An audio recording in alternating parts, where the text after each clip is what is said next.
Hey everybody, it's Jim here, and today we're going to be doing a demo of the Jackson Audio Optimist pedal, and I thought the best way to kind of show just how versatile this thing is in the context of a full band, meaning I had a drum track, I had played some bass guitar, and I used 3 guitars, quick little 1-minute demo thing to show the versatility of this and some of the different settings that it can achieve greatness with. So without further ado, we're going to play that clip and we'll talk about it afterwards.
Now these are my favorite kinds of videos to do because it puts me in challenge territory. I gave myself about 90 minutes to have the drums, the bass guitars, and the guitars all tracked and written, composed, and sent off to Dave so he could mix it so that I could edit it in to today's video. And I was happy with how that came out, and I made it a point to have the Les Paul come in at the end with a lot of gain just to show how much this thing has involved in it. And it's not something that you would think would be a feature in something that Corey Wong designed or Corey Wong uses, because that's typically not his style. But man, it just really shows they thought of a lot more than just kind of hitting like a niche audience with this. This thing is extremely versatile. We're going to talk more about that later, but I just wanted to highlight how fun this thing with a lot of gain.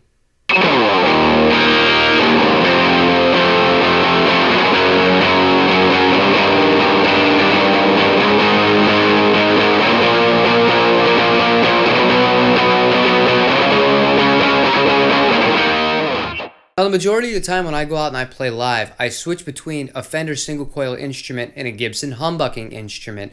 I have to do a little bit of tweaking here and there, or if I'm using the Helix, I'll switch to an entirely different patch that kind of caters to the nuances of the specific pickups for each. Having the EQ foot switchable without having to have the overdrives actually engaged kind of takes that out of the way for me. It's something that makes my life a little bit easier. It makes it so I don't have to run to the amp or run to the Helix and kind of tweak parameters from there. I'm pretty much good to go with just engaging it. Or another way you can do it is, if you wanted to add in a little bit more gain or a little bit more character, when you dial up the mids, it almost gains like a fuzziness to it. It's a really, really cool effect, and I was really blown away that once you put that in on top of the great sounding clon circuit style that's in Overdrive 1, and then the kind of unique one that's in Overdrive 2, it really puts the icing on the cake. Now, all the tracks had a little bit of reverb coming from the Mesa Boogie Rectiverb, but there was one specific part where I wanted to use the Earthquaker Devices Astral Destiny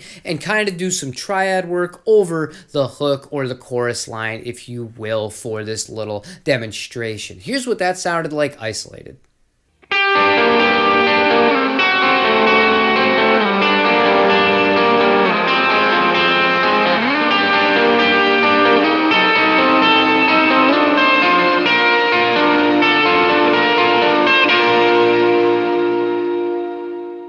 Another one of my favorite tones on this pedal is when I'm either using the middle position on a humbucking guitar, or I'm using the middle position on the Jaguar, a Telecaster, or 2 or 4 on a Stratocaster in Overdrive 2. It doesn't have nearly as much gain as the Overdrive 1 does, but it just gives it this really nice character to it. It seems like a little bit more on the trebly side to it, just naturally, than the clon circuit that's kind of in Overdrive 1, but it's super good, and I found myself when I was doing those kind of funk licks really, really enjoying those tones with that engaged.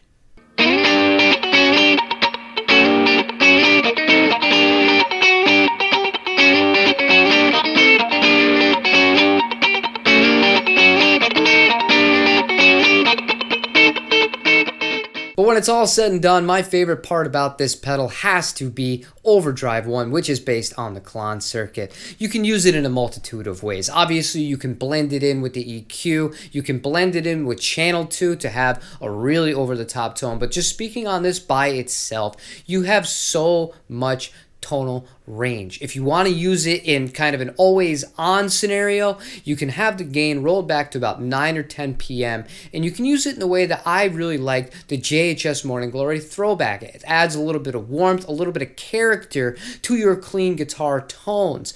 Then, if you really want to dial things up, this is what the JHS didn't do. You throw the gain up on this thing and it's hitting like crazy territory for me. I mean, it's not going to get you into metal or hard rock or anything like that, but it's very, very aggressive and a lot more so than I had anticipated. It caught me off guard. Factor in the fact that on top of it already having enough gain by itself, you throw channel 2 on as an extra boost on top of it. I can't see myself ever needing any more gain from a pedal than this thing already supplies. So my final thoughts are, this thing is amazing. This thing's not coming off my board anytime soon. It absolutely hits all the sweet spots for me, and as a player, I can't ask for much more than that. The fact that I do have everything I need in one box and more. I didn't know about the EQ. That was just such a sweet extra bonus. You can use it without the overdrives engaged, like I said, and that's just so useful. It's so thoughtful of them.